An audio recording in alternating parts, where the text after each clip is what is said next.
Cette exposition est une invitation au voyage. Il y est beaucoup question de sens et plusieurs niveaux peuvent se révéler en route. Elle est faite de matière abandonnée puis recueillie, assemblée comme ces cadres servant habilement d'étagères où viennent prendre place des photographies qui se sont rencontrées en chemin, puis qui se sont associées avant de fusionner, donnant naissance à une nouvelle vision, un nouveau paysage, voire une nouvelle direction. Mais la direction apparaît assez vite à double sens et nous entraîne d'une contemplation artistique à une dimension spirituelle, passant du paysage au paysage. Ainsi des guides et des passeurs peuvent se présenter et peut-être nous guider. Des textes dissimulés dans les cadres se révèlent. Ils viennent accompagner ou indiquer des directions. Mais les mots aussi sont à double sens. En concevant cette expo, j'avais la phrase « Marche vers toi-même » qu'Abraham avait reçue et qui évoque cette paradoxale injonction, ce double sens d'une mise en mouvement qui aboutit à soi. Cela m'accompagnait, tout comme l'histoire du petit pousset.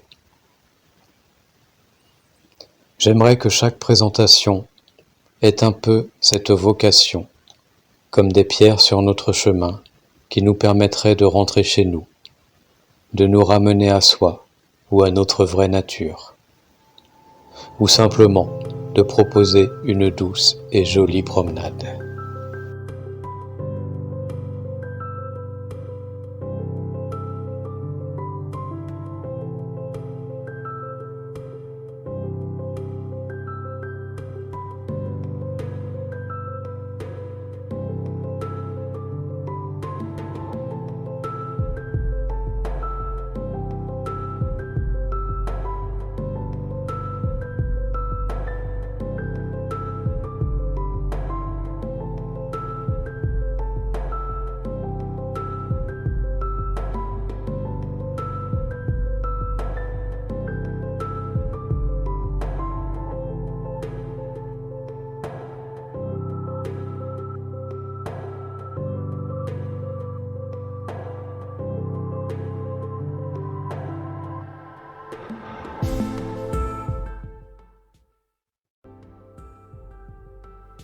Quelque chose est caché derrière.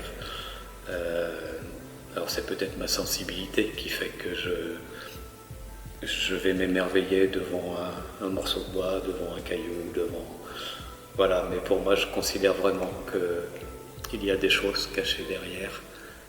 Et quand on les découvre, c'est merveilleux.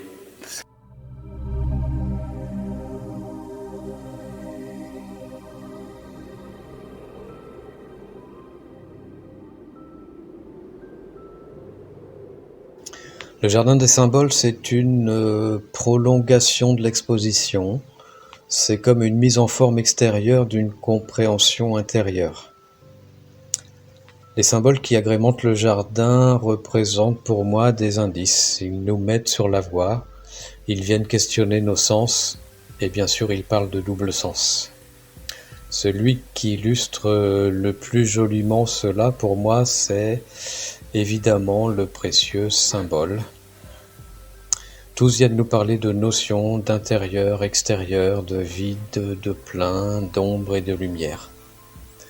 Ce qu'ils nous révèlent surtout, c'est un positionnement, un regard, ou plutôt une conscience ajustée au-delà des simples apparences.